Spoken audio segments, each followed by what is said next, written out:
Want to go incognito on Instagram? Here's how to hide your active now status.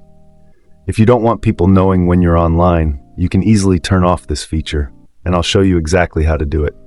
But before we dive in, hit that subscribe button below. It really helps me out. All right, let's get started. Open up Instagram on your iPhone or Android.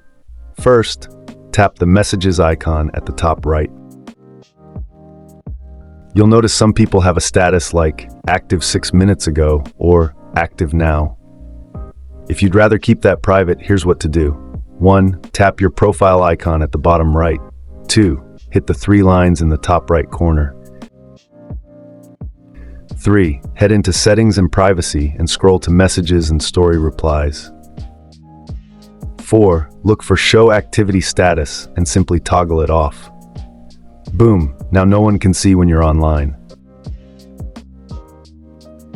But there's a catch.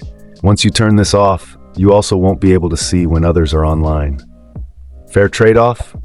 That's up to you. If this helped, hit the like button and drop a comment if you have any questions.